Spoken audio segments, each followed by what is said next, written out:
I want to leave my girlfriend who was roped. I realize right up front that I'm going to come across as a jerk and I will probably get lots of hate for this, but I'm looking for all points of view. Also, this is going to be very long because I just don't know what to leave out and honestly I need to vent some. Here is the story. A year ago, actually a year and a month ago, my girlfriend was roped as she was leaving work. Thankfully she was not unalived, however her attacker did threaten her with a weapon. Fortunately the store she works at had cameras in the parking lot, and between them getting video of the attack and the bank across the street getting the attacker's car on camera, the police were able to catch him within a day. Between the video and DNA testing he did not even contest, he just plead guilty in exchange for not receiving the max. Since there were aggravating circumstances, the weapon, the judge gave him a 20-year sentence, and with time for good behavior he can be out in about 10 years, give or take. I tell you all of that to make it clear that her attacker is no longer a threat. She doesn't have to fear him coming back for her at least for 10 years or so. Obviously this was a very traumatic event in her life, and while I was not a victim per se, it was also very traumatic for me as well. I can't imagine what she has gone through, and I don't compare my situation to her at all. But I have had severe bouts of depression because I couldn't protect her, and knowing someone else was harming her sometimes was almost more than I could handle.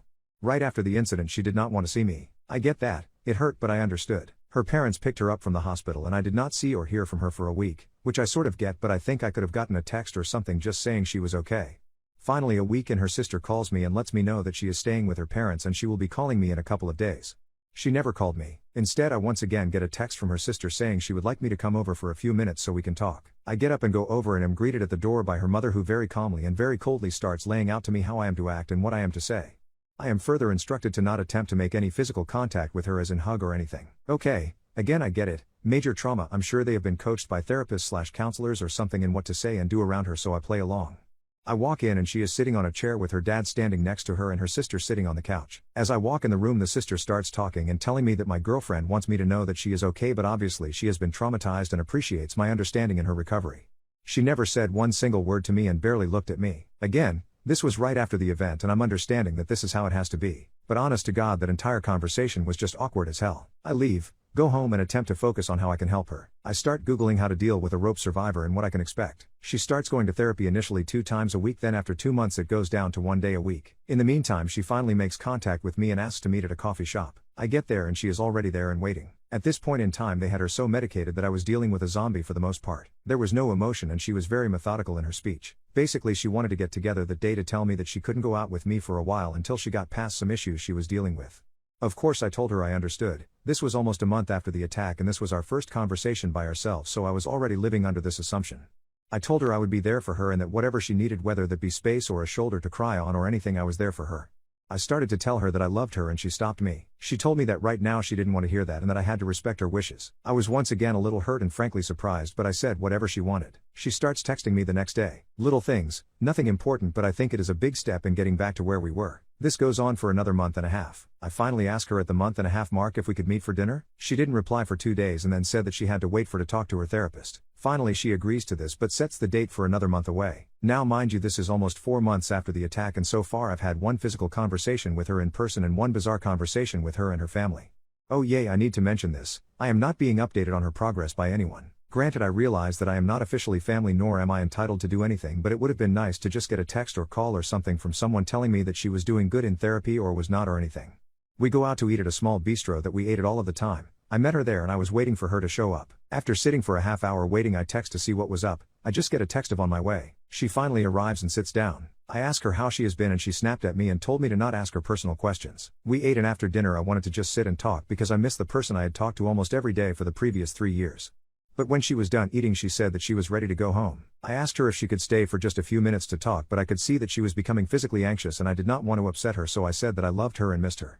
She just walked away. She goes back to texting me the next day like nothing had been wrong. We actually start to see each other once a week for lunch and she is getting more and more comfortable with being out, so she sits and talks a while. She has also started a new job which she tells me about. This goes on for another 4 months. I'm happy to see her and all, but honestly I'm very lonely and we have not even so much as held hands. Then one day she doesn't show up for lunch. I text to see if she is okay. No reply. I call her parents to see if they know where she is and to make sure she is okay. I got the runaround from them and by this time I'm starting to get upset because I don't want to know where she was at or anything, I just wanted to know if she was okay. After actually saying that, her mom says, yes she is okay but don't expect to hear from her for a while. Well, that makes me start to thinking she has had a relapse and is in the hospital. But what can I do? All I do is go home and try and take my mind off of it. 2 weeks pass with nothing from anybody. I'm trying my best to be reasonable here, but basically I call her sister and ask if she is still alive or what. She knew I was getting frustrated, so she apologizes, but that her sister told them to specifically not let me talk to her. At this point I break down. I don't know what I've done wrong here. I have not pushed her. I have not tried to get her to be with me in any way other than to just talk to me, and even then I have had very generic conversations so as to not upset her. I then get a text from her asking if I would meet with her at an address I wasn't familiar with, but once I looked it up I determined this was a therapist office.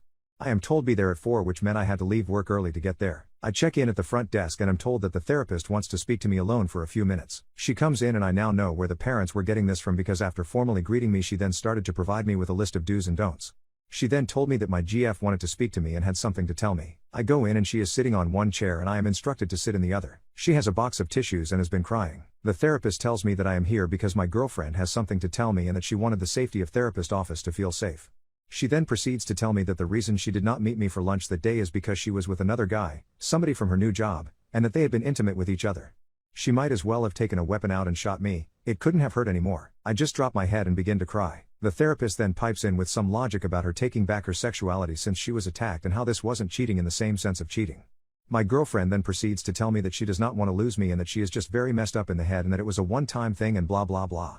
I feel very trapped at that moment. I felt like I was ganged up on, and the more I set the matter I got. I finally just said to her, "You haven't so much as held my hand in the past half year, yet you can go F some guy you met at work while I sit like an idiot waiting for my junior high like date." This of course caused her to go into hysterics and the therapist asked me to leave. I apologized and told her to text me if she wants to keep working this out. I get that text later that day. Now she is all chatty and crap telling me that this was the worst mistake of her life and please talk to her. I tell her that I don't know if I can go on with this but agree to meet her. I flat out tell her right up front when I see her that for me to even consider going forward with this that she has to cut this other guy off, period. She tells me that is impossible because they work together, and I tell her that I'm sorry but I won't even consider it if she is going to see this guy every day. She decides to find another job, and after talking with my sister who I have told everything to, she said that while it is not common, some women do attempt to have intimacy after being attacked so that they feel like they have power again. Now why I am not the one who she did this with I have no idea, but I know I feel like I am being punished for something I did not even do. She changes jobs and we go back to our lunches, and I do this twice when I tell her that I am getting a little tired of just meeting for lunch and doing nothing else, so she agrees to come over to watch TV with me. That has been it up until tonight. Tonight she came over and we watched 2 movies and ate pizza. During the second movie I tried to give her a kiss. Nothing more, just a kiss. She backs away as though I was a cross and she was a vampire and tells me she is not ready for that yet. Okay, not my finest moment here I admit, but I tell her that it's been a year and a month and I have not tried one goddamn thing with her or forced her into anything, and yet she willingly F some other guy months ago, but here I am still waiting to hold hands. She of course starts crying, but this time I'm not as fast to apologize. I do apologize for the tone of my voice and tell her that I would never try and force her to do anything against her will, but honestly I feel like I have been kept on the outside. I've been cheated on. I don't give 2 craps what they call it. She willingly had unprotected intimacy with someone else, and I feel like I have done everything to try and be a supportive boyfriend. I tell her that honestly I don't want her to text me until I decide what I'm going to do. I don't want to be unfair to her, but by the same token a year is a long time and we are really no closer to being back to normal than we were 6 months ago, and I have no idea how long this will go on.